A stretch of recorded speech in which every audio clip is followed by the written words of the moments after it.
saying congratulations for getting a show on as part of this year's festival. And I was wondering if you could start off by telling us a little bit about what we can expect to see from this amazing show. Oh, fantastic. Well, look, this show is, if you're a regular sketch show, I don't know what immediately comes to mind. If you're picturing like 4 people on stage, if you're, just odd scenarios. Now just delete 3 people from that entire scenario. It's just me, but there's no props, no set, no costumes, anything like that. It's just me with soundscapes and other characters and just entirely communicating to people that you can only imagine in your mind, really. It's a pretty good representation of what I think all of us were doing in lockdown, basically. It was just pretending we had more housemates than we had.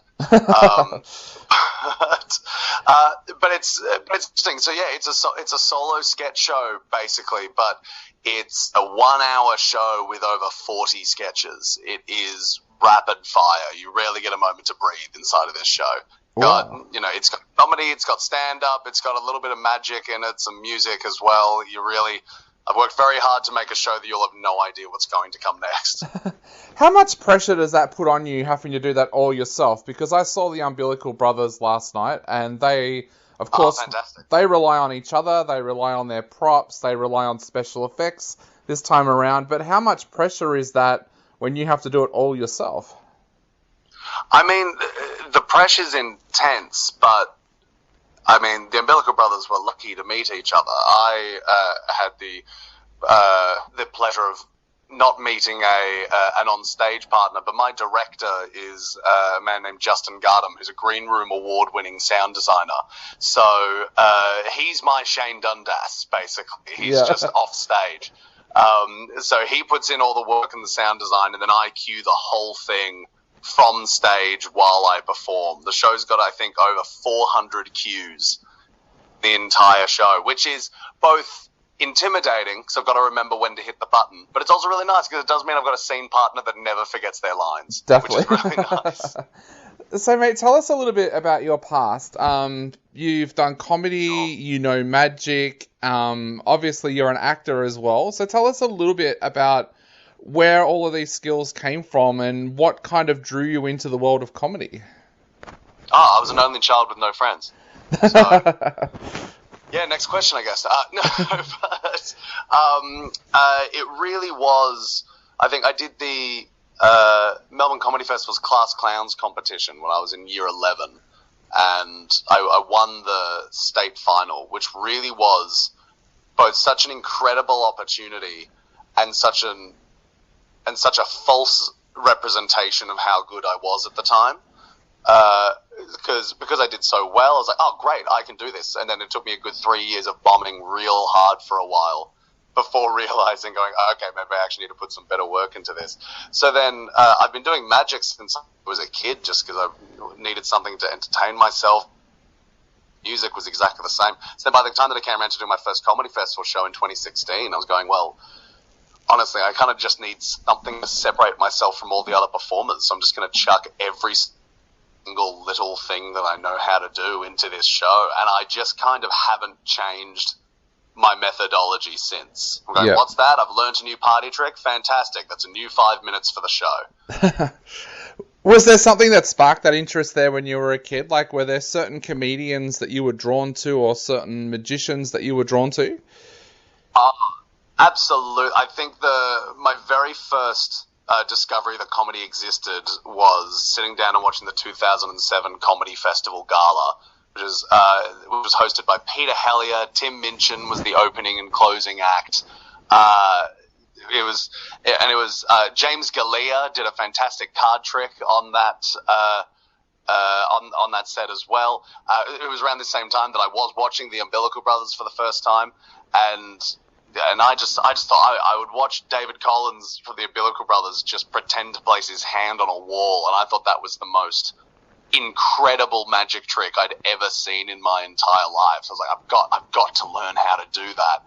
And then so it was just months and months and months in front of, I didn't even have a mirror in my bedroom, just using the reflection from the window just to be able to see, going like, okay, does it look like my hand's on a wall yet? Does it look, until I eventually had it.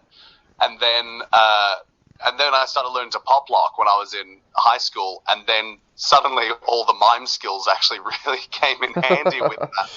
And then so I just did dancing for a while, and then by the time I got out of doing dancing, I was like, I've actually got this really good isolation skill now. So, hell, why don't I actually do some mime-related work with it? Wow. So you mentioned before that this show is made up of a lot of different sketches. Tell us a little bit about how you come up with each sketch in your mind, and then how long would it take to actually start to put together a show like this? Well, yeah, it's quite...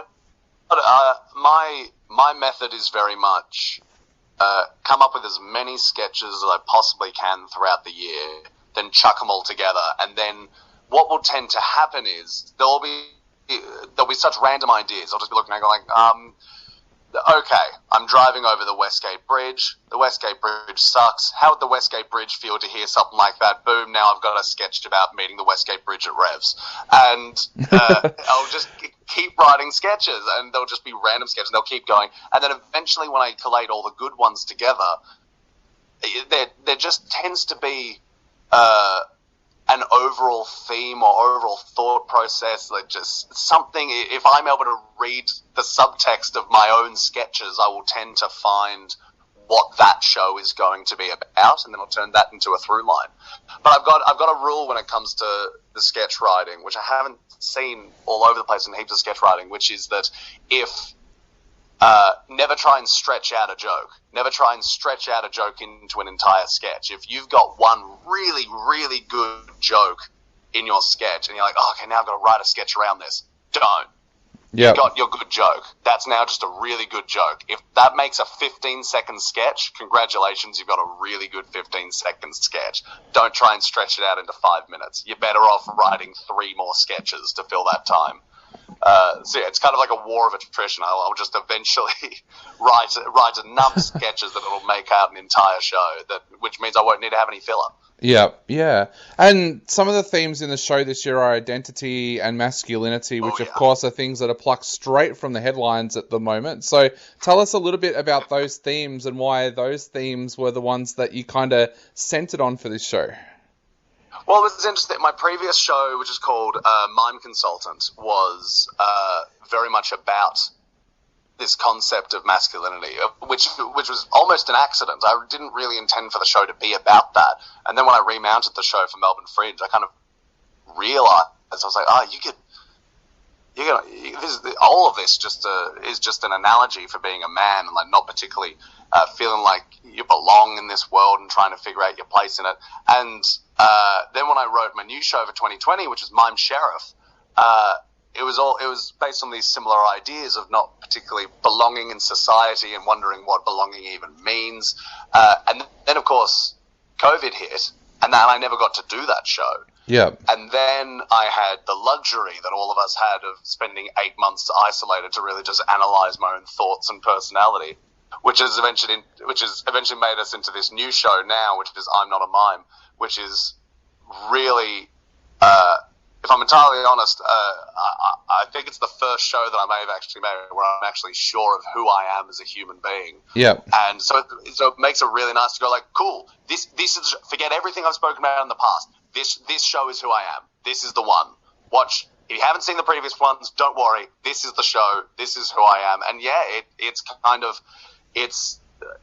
I feel like this show is a culmination of all these questions I've always been asking in all of my shows, which is about gender, it's about identity, it's about masculinity, it's about politics, and it's, I don't know, I feel like I've finally gotten to a point where I'm like, no, that's it, I've been holding on to these ideas for such a long time, it's time to actually just say them, we've got to get them out there. So it's ended up being a really personal and I think really fun show. Yeah.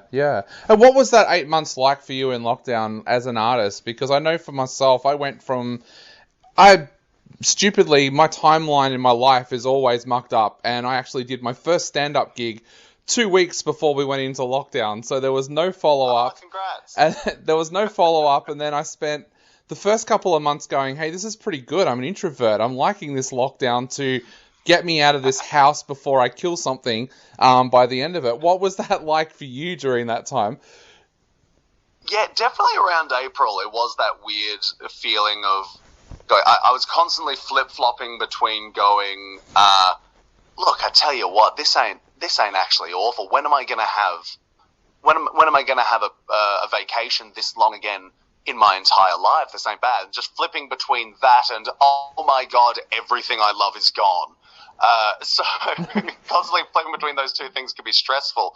But I was really lucky. Melbourne Fringe still managed to keep throughout isolation. It was all online. It was all weird. But I made a new show for Melbourne Fringe called The New Nine. And the entire concept of the show was how I'd clearly lost it while I was in isolation, because the entire show was about how I believe that we should change the number 9 because I don't like that it's an upside down 6.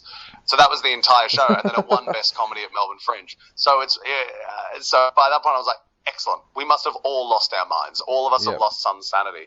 But it actually worked out really well for me. I think it gave me an opportunity to loosen up about my material and about the type of art that I wanted to make. And I think that's culminated into a much better product, which I'm putting out in Comedy Festival now. So I didn't enjoy any of it. I definitely couldn't say any of it was worth it. But it has worked out for me, I think. Yeah. So I'm grateful for that at least. Is it going to feel a little bit weird for you performing in front of a live audience again? Like, you've had that little bit of a break. And I know a couple of weeks ago, I actually, of all the people you could talk to, I interviewed a footballer, and he was saying that playing in front of a crowd actually feels really weird for him now because he was used to that 12 months without it. So will it feel weird stepping out in front of a crowd again?